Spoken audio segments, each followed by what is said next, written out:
নির্বাচনে আমি না গিয়ে প্রমাণ করতে পারবো না বিএনপি বড় দল না জামাত বড় দল নাকি ইসলামী আন্দোলন বড় দল নাকি জাতীয় পার্টি যারা সবসময় সরকারের সঙ্গে থাকছে তারা অবস্থা ভালো হয়েছে কিনা।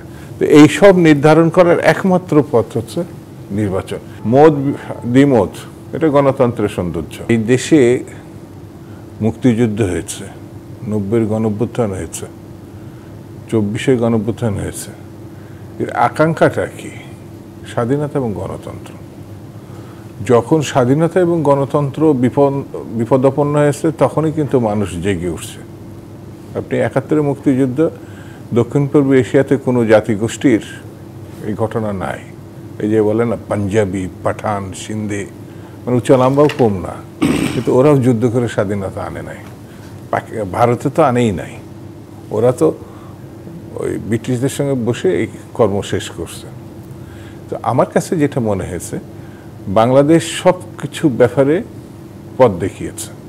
যেমন 90-এর গণঅভ্যুত্থানে হোসেন মোহাম্মদ এরশাদের সরকারের পতনের পর আপনি একেবারে 90 দিনের মধ্যে নির্বাচন করা সম্ভব হয়েছে। জাস্টিস শাহাবুদ্দিনের এরকম দৃষ্টান্ত আছে। ঠিক তেমনি অন্যান্য যদি নির্বাচনগুলো দেখেন ভালো অথবা মন্দ, আপনি কোনটা নেবেন? এই যে ইসির সক্ষমতার এই যে শব্দটা এখন প্রয়োগ করা হচ্ছে, তারপরেও আপনি যে কথাগুলো বললেন, বিভিন্ন রাজনৈতিক দল যেভাবে কথা বলছে বিভিন্নভাবে, মূল কাজটা কি আপনি মাইন্ড করেন না? আমরা যখন একটা বিয়ের অনুষ্ঠানে যাই, মেয়েরা বা ছেলেরা কারোর সাজন গোজন খুব বেশি থাকে, কারোর কম থাকে, এবং কেউ কেউ একেবারে সাধারণভাবে যায়। ওই অনুষ্ঠানটা মুখ্য যদি হয়ে থাকে, পৌঁছানোটাই মুখ্য।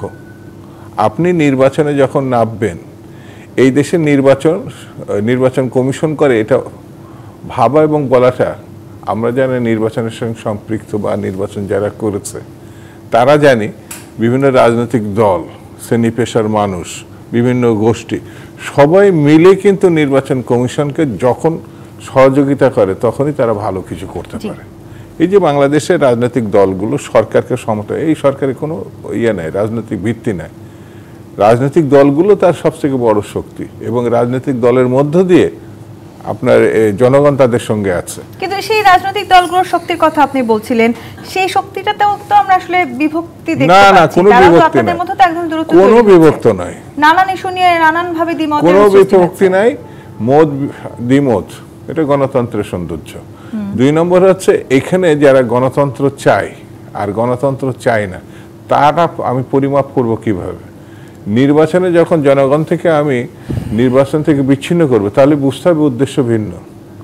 আমি যখন ভোটাধিকার দেওয়ার চেষ্টা করব, যদি যে জনপ্রিয় সে কখনো নির্বাচনকে বিরোধিতা করবে না, কখনোই না, কারণ সে তো জিতবে। আর যে জিতবে না সে কোনো না কোনোভাবে নির্বাচনটাকে ঠেকানোর চেষ্টা করবে। এটা আমি একেবারে মোটা দাগে বলে দিলাম। এখন যে যত জনপ্রিয়তা দাবি করছে তার নেতৃত্বে যদি মাপতে চান নির্বাচন, ওই নির্বাচনে আমি না গিয়ে প্রমাণ করতে পারবো না বিএনপি বড় দল না জামাত বড় দল নাকি ইসলামী আন্দোলন বড় দল নাকি জাতীয় পার্টি যারা সবসময় সরকারের সঙ্গে থাকছে তারা অবস্থা ভালো হয়েছে কিনা। তো এইসব নির্ধারণ করার একমাত্র পথ হচ্ছে নির্বাচন।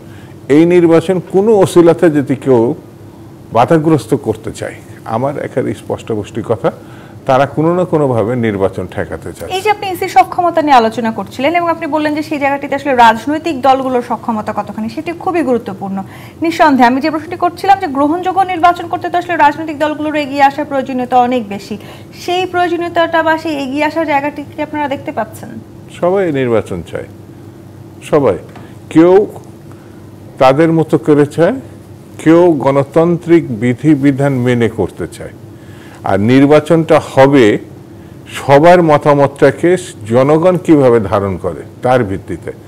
আমি এই প্রথাগত নিয়মে আমি নির্বাচন চাচ্ছি, কেউ কেউ পিয়ারের ভিত্তিতে নির্বাচন নতুন করে বলছে, সব কিছু ডিসাইড করবে ওইটা, কিন্তু এটা না হলে ওইটা করতে দিব না, এটা ঠিক গণতান্ত্রিক মন মানসিকতার ব্যাপার না। আমি আমার বক্তব্যকে রাজনৈতিক কর্মসূচি হিসাবে গ্রহণ করে জনগণের কাছে যাব, জনগণ যেটা সাপোর্ট করবে তখনই না বুঝবো যে সেটা গ্রহণযোগ্য।